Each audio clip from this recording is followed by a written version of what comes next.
Good evening. आज हम लोग पढ़ाई करेंगे वर्ग 6 विषय सामाजिक आर्थिक एवं राजनीतिक जीवन, अध्याय 1 विविधता की समझ। हमको जानना क्या है? विविधता के बारे में। ये विविधता क्या होता है?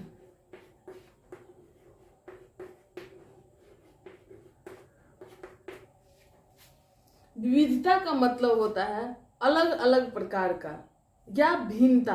इसे किसी भी नाम से आप जान सकते हैं कि किस किस आधार पर मनुष्य अलग अलग है, भिन्न है, विविध प्रकार का कैसे है।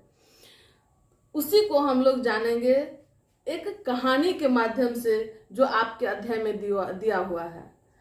पटना के अनीशावाद में एक छात्रावास है जिसमें बच्चे रह करके इंजीनियरिंग का तैयारी करते हैं।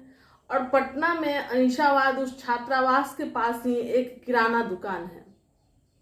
उस किराना दुकान में दुकानदार जो किराना का सामान बेचता है वहीं से बच्चे अपना सामान ले जाते थे, उस छात्रावास के बच्चे, और खाना बनाने का काम करके अपना पढ़ाई करते थे।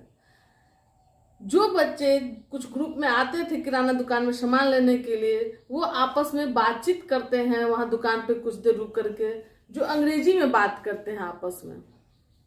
और दुकानदार का जो बेटा होता है वो 5 वर्ष का होता है और उस बच्चों के ग्रुप का बात सुन करके, वो इंजीनियरिंग के छात्रों के बीच का बात सुन करके काफी आकर्षित होता है। वो चाहता है कि काश मैं भी अंग्रेजी बोल पाता। एक दिन होती ऐसी है कि जो बच्चे सामान लेने आते हैं इंजीनियरिंग का छात्र, वो दुकान पे रहने वाले बच्चों से पूछते हैं कि बाबू तुम्हारा नाम क्या है। वो बच्चा बताता है मेरा नाम निशान है। अब निशान नाम का लड़का जो दुकानदार का बेटा है, उसको देख करके इंजीनियरिंग का छात्र हंसने लगते हैं, खुश हो जाते हैं, बोलते कि देखो निशान, ये तो तुम्हारा मित्र है, हमारे दोस्त का नाम भी निशान है। और निशान तब उससे मिलता है और दोनों, उस ग्रुप में जो निशान था वो मिलता है उस निशान से, दोनों में बातचीत होने लगती है और दोस्ती हो जाती है दोनों के बीच में। एक निशान दुकानदार का बेटा, दूसरा निशान इंजीनियरिंग का छात्र। ये किशनगंज का होता है और ये है पटना का। दोनों में बातें होती हैं। ये निशान भाषा में मगही भाषा और हिंदी जानता है, ये निशान भाषा में अंग्रेजी और हिंदी जानता है। तो कहाँ अंतर हुआ? भाषा में। और इसी से भाषा से इंप्रेस होकर के दुकानदार का बेटा निशान किशनगंज वाले इंजीनियर निशान से बातचीत बढ़ाता है और चाहता है कि हमको अंग्रेजी सीखने का मौका मिले। और इस निशान से बात करके वो टाइम लेता है और दोनों एक दूसरे को सहयोग करते हुए ये निशान इस निशान को अंग्रेजी सिखाते हैं। तो भाषा में देखे कि दोनों में अंतर था और अपनी भाषा को मजबूत करने के लिए पटना वाला निशान किशनगंज के निशान से भाषा सीखता है। दूसरा अंतर देखते हैं, उम्र का अंतर है दोनों के बीच में। ये निशान जो है मात्र 5वीं का बच्चा है, तो कितना होगा? 11 वर्ष का हो सकता है। और ये निशान इंजीनियरिंग का फाइनल पार्ट में था, तो ये निशान इससे बड़ी उम्र का था। इस निशान का इंजीनियरिंग फाइनल हो जाता है और ये निशान दिल्ली चला जाता है काम करने के लिए। तो इस निशान को पता चलता है कि इस निशान का पूरा नाम था निशान अहमद। तब पता चलता है कि दोनों के किस चीज में अंतर था? धर्म में भी अंतर था। ये निशान हिंदू धर्म से था, ये निशान मुस्लिम धर्म से था। लेकिन दोनों में क्या हुई?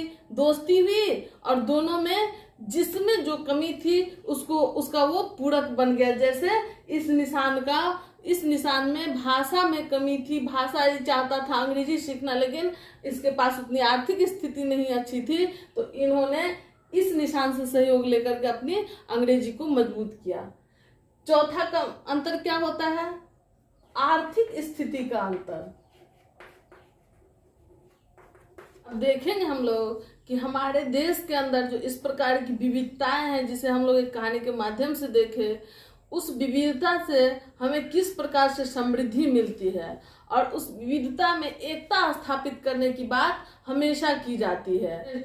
जब आप संविधान का अध्ययन अच्छे से करेंगे तो उसमें देखेंगे कि हमारे संविधान में हर एक बिंदु पे विविधता की जिक्र की गई है। उस विविधता में एकता कैसे स्थापित की जाए इसकी बात की गई है। अब सबसे पहले बात कही गई है प्रस्तावना की बात हमारे संविधान में, उसमें भी पंथ निरपेक्ष शब्द का प्रयोग किया गया है। इसका मतलब क्या है कि हमारे देश के अंदर कई पंथ के लोग रहते हैं, जिसमें सभी को स्वतंत्र पूर्वक अपने पंथ के अपने विचार को बढ़ाने की स्वतंत्रता दी गई है। इसी प्रकार से कई प्रकार की विविधताएं हमारे देश में है, और जिससे हमें समृद्धि मिलती है उसको देखते हैं, और इसलिए उसे संविधान द्वारा संरक्षण दिया गया है। सबसे पहले देखिए खान पान में, आप जब दक्षिण भारत में जाएंगे तो वहां देखेंगे इडली, डोसा, सांभर प्रमुख रूप से पसंद किया जाता है। उत्तर भारत में आप देखेंगे कि पंजाब के साइड में जाइए तो सरसों का साग, मकई का रोटी पसंद होता है। बिहार में आइए तो लिट्टी चोखा पसंद किया जाता है। तो इन सभी प्रकार के डिश एक दूसरे स्थान से ट्रांसफर हुआ, और सभी जगह पे लोग अब हर एक प्रकार के लजीज व्यंजनों का लुत्फ उठाने लगे। तो खान पानी से समृद्ध हो गया, एक क्षेत्र से दूसरे क्षेत्र तक खान पान की पसंद पहुंचने लगी। पहनावा ओढ़ावा, अब देखेंगे कि हमारे देश के अंदर अलग अलग क्षेत्र में रहने वाले लोग अलग अलग प्रकार के पोशाक वस्त्र पहनते हैं, लेकिन उसी में जिसको जो कंफर्ट होता है उसे अडॉप्ट करते हैं। जैसे हम लोग एक दूसरे के धर्म से भी अडॉप्ट करते हैं, एक दूसरे के स्थानीय क्षेत्र से भी अडॉप्ट करते हैं। जैसे अभी आप देखते होंगे कि भारत में अधिकांश नेताएं कुर्ता पजामा पहनने का काम करते हैं। ये कुर्ता पजामा किसका है? ये मुस्लिम धर्म का पोशाक है, उसे लोग कंफर्ट होने के कारण प्रयोग करने लगे।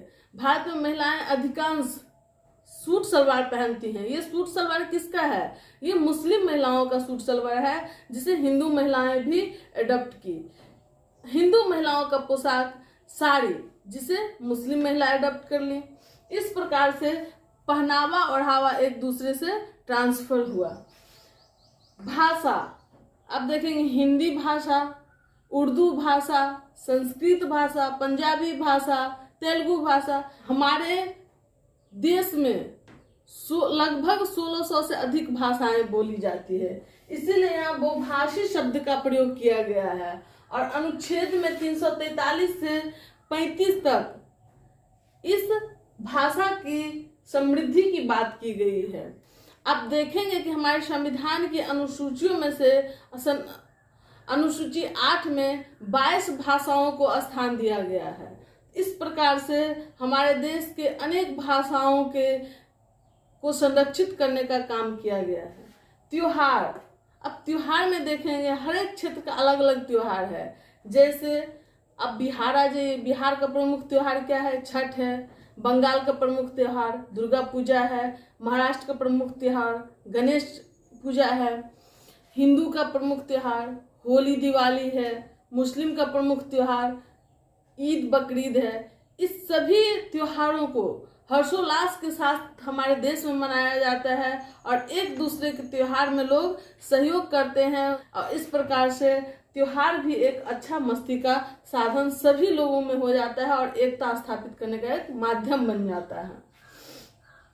आर्थिक असमानता, भारत में अमीरी गरीबी भी बहुत ज्यादा है, फिर भी एक दूसरे को सहयोग करके लोग बढ़ने का काम करते हैं। और हमारे संविधान में भी अनुच्छेद 38 नीति निर्देशक तत्व में असमानता को कम करने का बात कही गई है। धर्म के मामला में भी हमारे देश में कई धर्म हैं अलग अलग प्रकार के, लेकिन उसमें भी सभी धर्मों के संरक्षण की बात, धार्मिक स्वतंत्रता की बात की गई है अनुच्छेद 25 से 28 के बीच में। इस प्रकार से हमारी जो विविधता है वो हमें समृद्ध करने का काम करती है। इसी के साथ आज का ये वीडियो समाप्त होता है। धन्यवाद।